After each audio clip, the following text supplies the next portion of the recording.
So I got a C+ in chemistry and somehow still got accepted into college, so you can too. So following my video on my college decision reactions, today I'm going to be talking about my stats and extracurriculars and maybe touch upon some of my essays that helped me get into the schools that I did, which include NYU, UCSB, Boston University, George Washington, Northeastern, and etc. And so I guess I really wanted to make this video because I feel like when I was applying for colleges, I would watch a ton of these, and I noticed that a lot of people who were posting, or at least the ones that I happened to come across, they all had like stellar grades, top of the class, like top 2 in their rank, or like they did amazing things in their high school career. And it kind of discouraged me because I'm like, well, that's not what my profile looks like, and so does that mean that I won't get into good colleges? And so I'm here to reassure you and let you know that it'll be okay. You're still gonna get into good colleges even if you don't have like a perfect GPA or something. And so yeah, I just want to share my stats and other things that helped me get into these schools. I feel like I said this already. But anyway, I guess I should start off by talking about, sorry, I'm looking down because I wrote all my notes here. But the first thing is that I took the SAT. I did not take the ACT because I did like a practice of each, and I found that I don't work well under like time pressure. So the ACT was just like, I don't know, it was a lot harder for me. And so I did the SAT 2 times. Both times were in my junior year. Once during the fall, once during the spring. And so I took the October 2018 one and I got a 1470. Oh shoot, I don't remember the breakdowns. I will put them on the screen. I got a 1470, which was my overall score. And then I took it again in March 2019 and I got a 1520. And usually you can kind of like, a lot of private schools will take super scores, but for me, my March scores, like both categories, were better than my October one, so there was no reason for me to super score or anything. 1520 was what I submitted to all my schools, basically. And then next, so I took 2 SAT subject tests. I took them both in summer before my senior year, so in June, and I took bio, molecular, and math 2. And so the first time, I ended up taking math 2 again because my score was like kind of bad. But for bio, I got 750, and then I didn't think I could do better than that, and I like didn't want to pour my energy into like, I don't know, studying for it more if I wasn't confident that I could do better. So I just left bio as 750 because that was already pretty good to me. And then math 2, the first time I got a 720, but I ended up taking it again in, I think October. I'm not sure, either October or November. And I got a 780. And so that's where I left it. As for my GPA, I'm going to tell you like 2 different sets because I did apply early to some schools, so they wouldn't have seen my first semester senior grades. So for my earlies, what they saw was unweighted GPA of 3.82, and that was a weighted GPA of 4.2195. And then for the rest of my schools, counting senior year grades, my unweighted was 3.84 and my weighted was 4.28. So my GPA wasn't the highest. I did take a lot of challenging courses that bumped up my weighted GPA, but as for my like unweighted GPA, it was like it wasn't the best. One of my biggest concerns when applying to schools was my GPA because I know that it's lower than average for a lot of schools. And so, yeah. And also, I just want to point out that, honestly, I heard from my college counselors and stuff, like my school college counselors, that different colleges will recalculate your GPA based on some of the classes you take, or I don't know, like every school has a different system of doing that. I don't know if that's true or not because personally I don't think that colleges would take the time to recalculate everything. It just seems like a lot of work. But as for my school, the way that they did GPAs was that any A, no matter if it's A minus, A plus, or regular, like A, it all counts as 4.0. B plus, B minus, B, they're all 3.0, so on, so on. So I know that some schools will do like 3.9 for an A minus, and like an A and an A plus would be a 4.0, but like that's just not how my school did it, and I don't know who controls that, but yeah. So I actually think that my GPA is probably higher than it should be, but I don't know. Anyway, okay, I guess I'll talk about the classes I took. So my school, one of the things, I go to a public school, by the way, and there are about 525 people in my grade, but we don't do ranking, so I have no idea what my rank was. And in 9th grade, I took band because of our visual arts or performing arts requirement. PE, because that's also required. I took geometry honors, biology honors, world history, English 9 advanced, and French 2. And I'm gonna just put all my grades up on the screen somewhere because I don't know if it's worth it for me to just like list out all my grades. But for the most part, in 9th grade, I got all A's except for 1B in geometry first semester. For 10th grade, they combined Algebra 2 and Trigonometry, so I took Algebra Trig Advanced instead of honors. I dropped down from the honors lane just because I wasn't doing well in it. I took Chemistry honors, English 10 Advanced. First semester for Social Studies was Government, second was Contemporary History, World History, something like that. And then French 3 honors, and then Yoga for my PE requirement. And I did Functional Programming for 1 semester. And my grades were I think by far throughout my high school career, sophomore year was the worst. It was just this is where I had my C. I thought that because I did pretty well in my Bio H class that Chem would be fine and be the same, but that was not true. I don't know if my brain just can't understand Chem or if it was my teacher, I don't know. But first semester I got a B minus, second semester I got a C plus, and I don't even know. That was the C plus was actually a 79.8 or something really close to an 80, which would have been a B minus, but they don't round. And I guess other than that, all my classes were fine except for French 3 honors. I got B's both semester. Languages are not my thing, so I was actually kind of okay with it because it was an honors course. I didn't think it was way too terrible that I got a B in this class. But Chem, oh my gosh, I literally thought my high school career was over, or I was no college is ever gonna accept me now. I have a C on my transcript. All the videos I've ever watched, they all have straight A's, maybe 1 B. I've seen videos where they're yeah, it's okay if you have 1 or 2 B's, you'll be fine. But I've never seen a video where someone said if you have a C, you'll be fine. So yeah, it really freaked me out, and I was just so stressed, and I was I don't know what to do. But then it's not I could do anything about it, so I just tried my best for the rest of the years. And then, okay, in 11th grade, it was much better.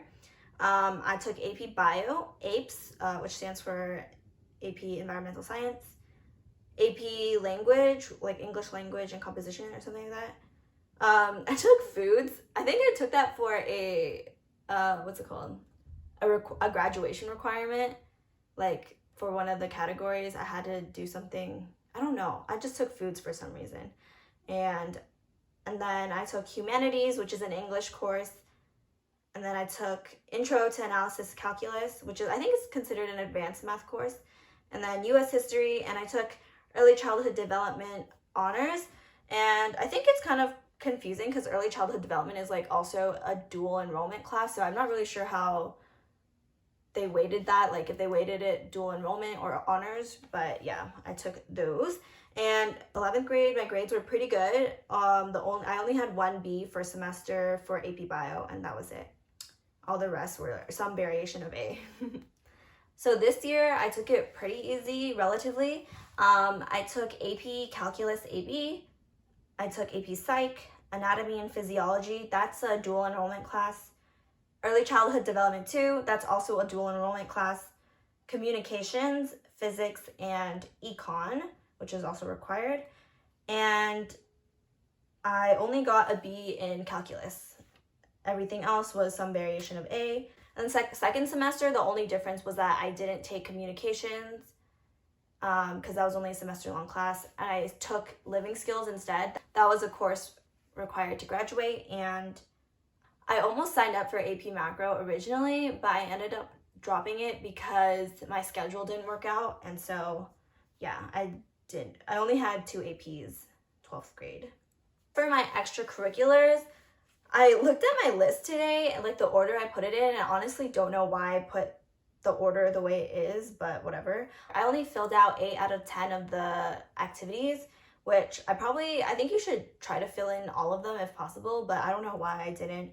Kind of regret that now. What I listed as number 1 was youth community service. So that's like an organization, I think in my city or like around me somewhere that is like a community service. I mean, obviously it is what it sounds like. I've been participating in it since middle school, so I was just trying to show that I was committed and that I've done service. And also, I don't know I think it was on my transcript, but I did have I think over 200 hours of community service. I don't remember how much it's written on my transcript. I will put that somewhere. But I did receive 2 presidential awards, like two gold presidential awards for volunteering. That was like my freshman and sophomore year. And then after that, I like obviously continued to volunteer, but I just didn't like log my hours and like get an award and stuff. But yeah, so I participated with YCS from 9th to 12th grade.